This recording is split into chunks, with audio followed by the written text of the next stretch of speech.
Histoire d'une mouette et du chat qui lui apprit à voler.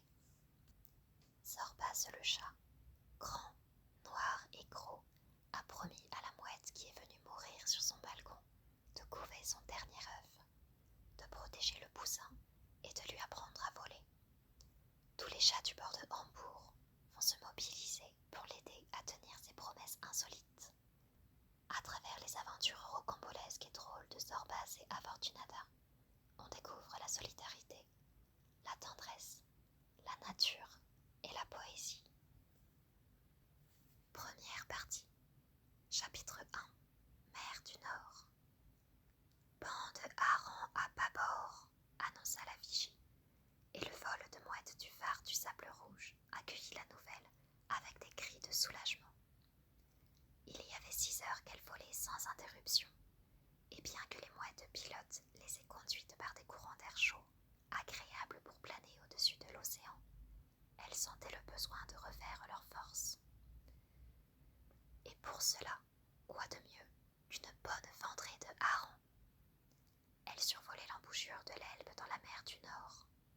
D'en haut, elles voyaient les bateaux à la queue leu-leu, comme des animaux marins, patients et disciplinés, attendant leur tour pour gagner la pleine mer, et là, mettre le cap vers tous les bords de la planète.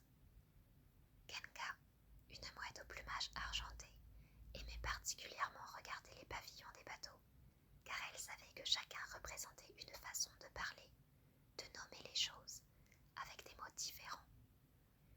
Comme c'est difficile pour les hommes, nous les mouettes, nous crions de la même manière dans le monde entier, cria un jour Genga à l'une de ses compagnes de vol. C'est comme ça, et le plus étonnant, c'est que parfois, ils arrivent à se comprendre, répondit sa compagne. Au-delà de la ligne de la côte, le paysage était d'un vert intense. C'était un immense pré dans lequel on distinguait les troupeaux de moutons en train de paître à l'abri des digues et les ailes paresseuses des moulins à vent. Suivant les instructions des pilotes, la bande de mouettes du phare de Sable Rouge prit un courant d'air froid et se jeta en piqué sur le banc de harengs. 120 corps trouèrent la mer comme des flèches, et en ressortant de l'eau, chaque mouette tenait un hareng dans son bec. Délicieux hareng, délicieux et gros, juste ce qu'il leur fallait pour reprendre de l'énergie, avant de continuer à voler jusqu'à Den Helder, où les rejoindraient les vols des îles Friezen. Le plan de vol prévoyait de continuer ensuite jusqu'au Pas-de-Calais et à la Manche, où elle serait reçue par les bandes de la baie de Seine et de Saint-Malo, en compagnie desquelles elle volerait jusqu'au ciel de Biscaye. Elle serait alors un millier, qu'on verrait comme un rapide nuage d'argent, et que grossiraient les bandes de Belle-Île, d'Oléron, des Caps, Maquiaco, de la Bio et des Peñas, lorsque toutes les mouettes autorisées par la loi de la mer et des dents voleraient au-dessus de la Biscaye. La grande convention des mouettes des mers Baltiques, du Nord et de l'Atlantique pourrait commencer. Ce serait une belle réunion. Genga y pensait en pêchant son 3e hareng. Comme tous les ans, on y raconterait des histoires intéressantes, en particulier celle des mouettes du Cap de Peñas, voyageuses infatigables, qui parfois volaient jusqu'aux îles Canaries ou aux îles du Cap Vert. Les femelles comme elles feraient de grands festins de sardines et de calamars, pendant que les mâles construiraient les nids au bord d'une falaise. Elles y pondraient leurs œufs, les couveraient à l'abri de toutes les menaces, et quand les premières plumes résistantes pousseraient au poussin, viendrait la plus jolie partie du voyage, leur apprendre à voler dans le ciel de Biscaye. Genga plongea pour attraper un 4e hareng et n'entendit pas le cri d'alarme qui ébranla l'air. « Danger à tribord! Décollage urgent !» Lorsque Genga sortit la tête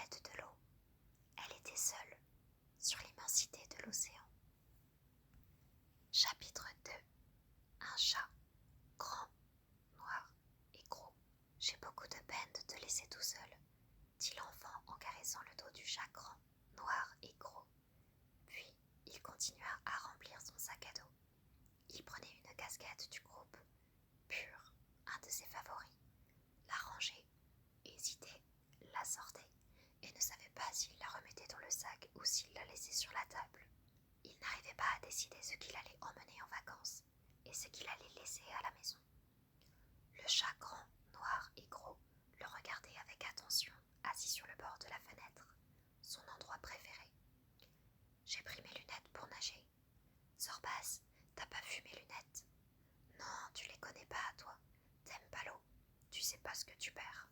La natation est un des sports les plus amusants. Des croquettes, proposa l'enfant en prenant une boîte de croquettes pour chat. Il lui en servit une ration plus que généreuse, et le chat, grand, noir et gros, se mit à mastiquer lentement pour faire durer le plaisir. Quelle croquette délicieuse, craquante, au bon goût de poisson. C'est un garçon formidable, pensa le chat, la bouche pleine. Comment ça, un garçon formidable? Le meilleur, corrigea-t-il en avalant.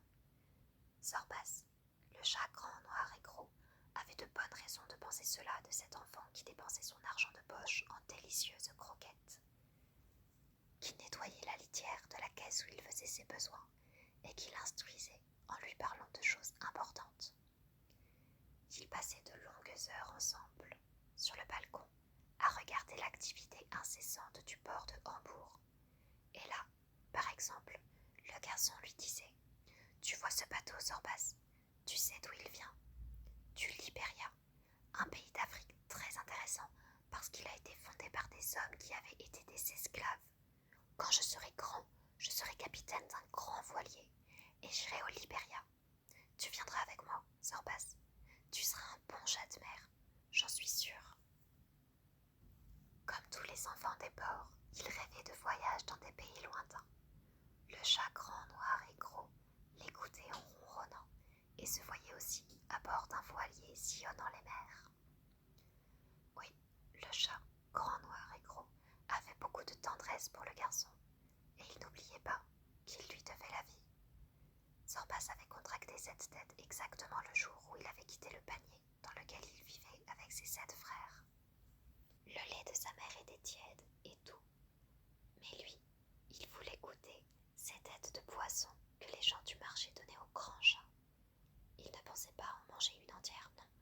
Il voulait la traîner jusqu'au panier, et là, miauler à ses frères. Assez de téter notre pauvre mère. Vous ne voyez pas comme elle est amaigrie. Manger du poisson, c'est la nourriture des chats du bord. Peu de temps avant de quitter le panier, sa mère lui avait miaulé très sérieusement.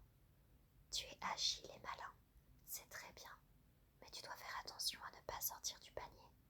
Demain ou après-demain, les humains vont venir décider de ton destin et de celui de tes frères. Ils vont sûrement vous donner des noms sympathiques et vous serez assuré d'être nourri. C'est une grande chance de naître dans un port, car dans les ports, on aime et on protège les chats. La seule chose que les humains attendent de nous, c'est que nous éloignions les rats. Oui, mon enfant, être chat de bord est une grande chance. Mais tu dois faire attention, car il y a en toi quelque chose qui peut faire ton malheur. Mon enfant, si tu regardes tes frères, tu verras qu'ils sont gris ou rayés, comme les tigres. Toi, tu es né tout noir. Sauf la petite tache blanche que tu as sous le menton.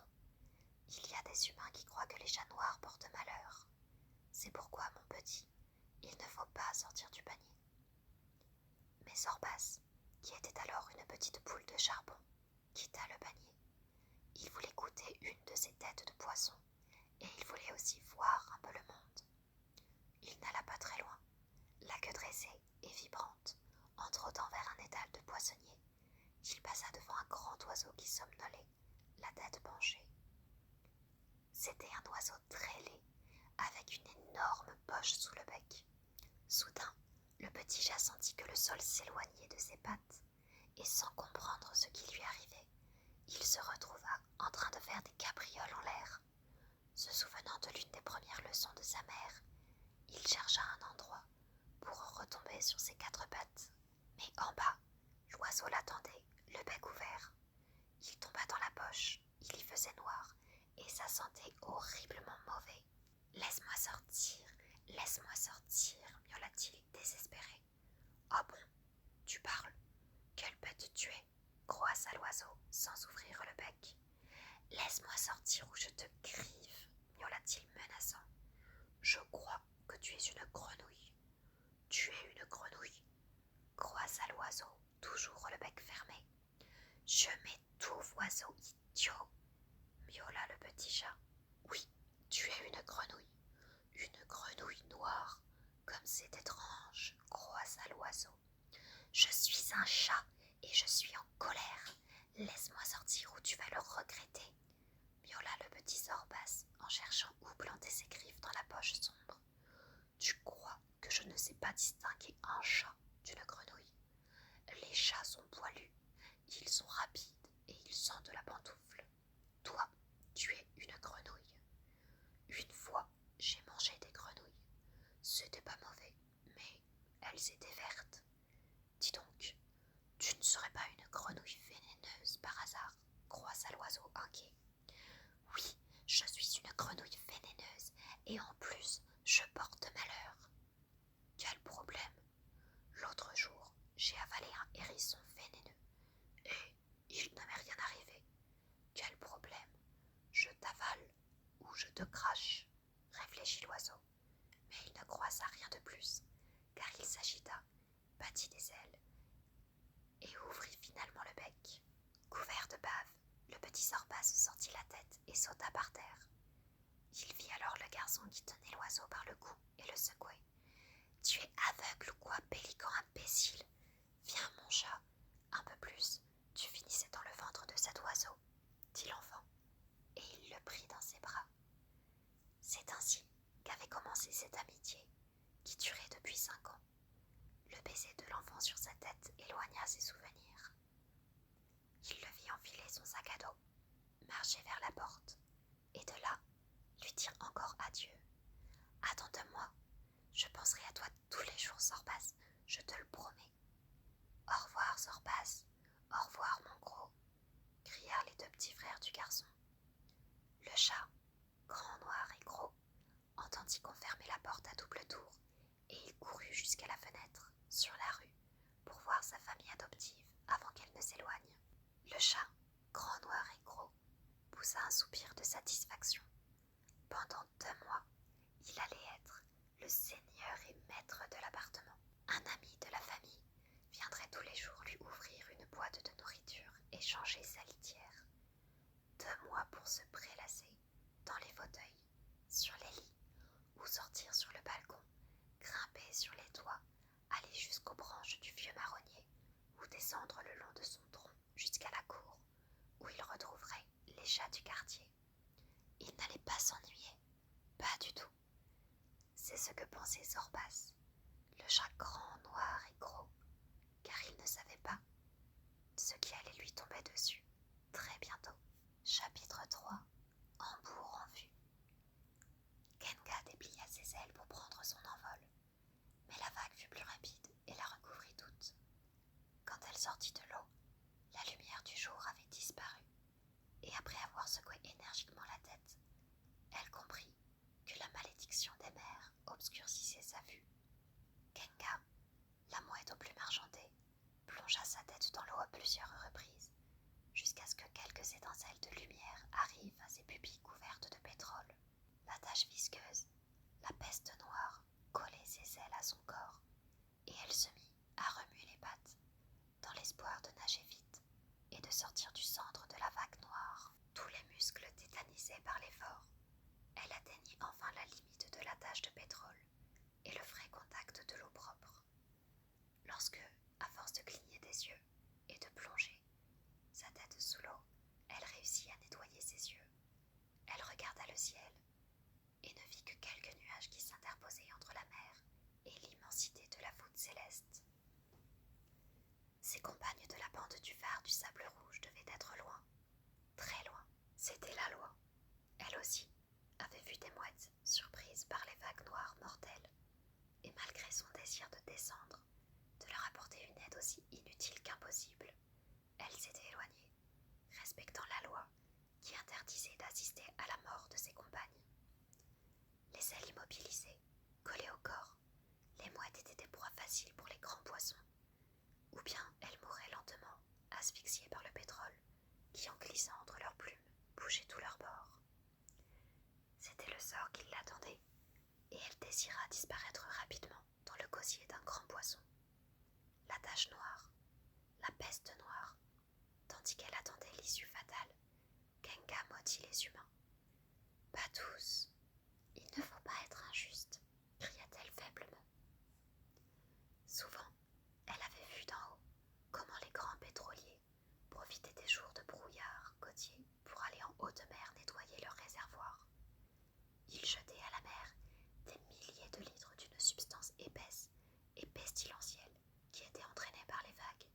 Elle avait aussi vu que, parfois, des petites embarcations s'approchaient des pétroliers et les empêchaient de vider leurs réservoirs. Malheureusement, ces petits bateaux aux couleurs de l'arc-en-ciel n'arrivaient pas toujours à temps pour empêcher qu'on empoisonne les mers.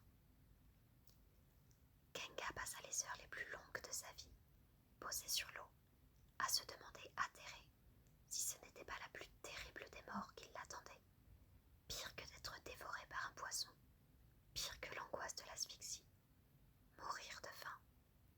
Désespérée à l'idée d'une mort lente, elle remua et se rendit compte avec étonnement que le pétrole n'avait pas collé ses ailes contre son corps. Ses plumes étaient imprégnées de cette substance épaisse, mais elle pouvait étendre les ailes.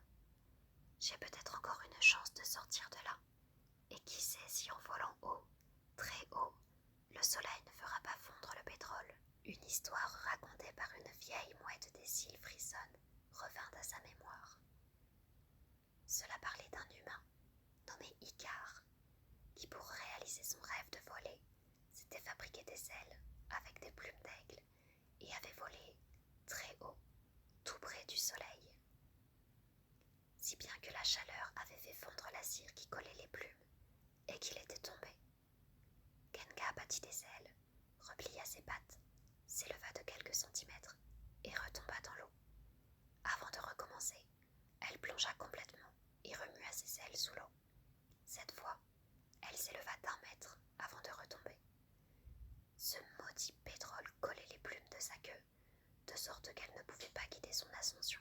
Elle replongea et avec son bec retira la couche de saleté qui couvrait sa queue. Elle supporta la douleur de l'arrachage des plumes jusqu'à ce que sa queue soit un peu moins sale. Au 5e essai, Genga réussit à s'envoler. Elle battait des ailes désespérément, car le poids de la couche de pétrole l'empêchait de planer. Un seul arrêt, et elle tomberait. Par chance, elle était jeune, et ses muscles répondaient bien. Elle vola très haut, sans cesser de battre des ailes. Elle regarda en bas, et vit à peine la côte comme une ligne blanche. Elle vit aussi quelques bateaux, comme de minuscules objets sur une nappe bleue. Elle monta plus haut, mais les effets du soleil qu'elle attendait ne l'atteignaient pas. Peut-être les rayons donnaient-ils une chaleur trop faible. Peut-être la couche de pétrole était-elle trop épaisse. Genga comprit qu'elle n'aurait pas suffisamment de force pour continuer à battre des ailes, et vola vers l'intérieur des terres, en suivant la ligne verte et sinueuse de l'Elbe, à la recherche d'un endroit pour se poser. Son battement d'aile devint de plus en plus lourd et lent. Elle perdait des forces. Elle ne volait plus aussi haut. Dans un effort désespéré pour reprendre de l'altitude, elle ferma les yeux et battit des ailes avec ses dernières énergies. Elle ne sut pas combien de temps elle vola les yeux fermés, mais quand elle les rouvrit, elle était au-dessus d'une haute tour, ornée d'une girouette d'or. Saint-Michel, cria-t-elle en reconnaissant la tour de l'église de Hambourg. Ses ailes refusèrent de la porter plus loin. Chapitre 4. La fin d'un vol. Le chat, grand, noir et gros, prenait le soleil sur le balcon en ronronnant et en pensant, comme c'était bon, d'être là, à recevoir les rayons du soleil, le ventre en l'air, les 4 pattes repliées et la queue étirée. Au moment précis où il se retournait paresseusement pour présenter son dos au soleil, il entendit le bourdonnement d'un objet volant qu'il ne sut pas identifier et qui s'approchait à grande vitesse. Inquiet, il se dressa d'un seul coup sur ses 4 pattes et arriva tout juste à se jeter de côté pour esquiver la mouette qui s'abattit sur le balcon. C'était un oiseau très sale. Tout son corps était imprégné d'une substance noire et mal Zorbas s'approcha et la mouette essaya de se redresser en traînant des ailes. Ce n'était pas un atterrissage très élégant, miaula-t-il. Je le regrette, je ne pouvais pas faire autrement, croassa la mouette. Dis donc, tu es dans un drôle d'état. Qu'est-ce que tu as sur le corps? Tu sens vraiment mauvais. J'ai été atteinte par une vague noire, la peste noire, la malédiction des mers. Je vais mourir, croissa plaintivement la mouette. Mourir? Ne dis pas ça. Tu es fatigué et sale, c'est tout. Pourquoi ne vas-tu pas jusqu'au zoo? Ce n'est pas loin, et il y a des vétérinaires qui pourront t'aider, miaula Zorbas. Je ne peux pas. C'était mon dernier vol, croissa la mouette d'une voix presque inaudible. Et elle ferma les yeux. Ne meurs pas. Repose-toi un peu et tu verras. Tu iras mieux. Tu as faim. Je vais t'apporter un peu de ma nourriture. Mais ne meurs pas, miaula Zorbas en s'approchant de la mouette évanouie. Surmontant son dégoût, le chat lui lécha la tête.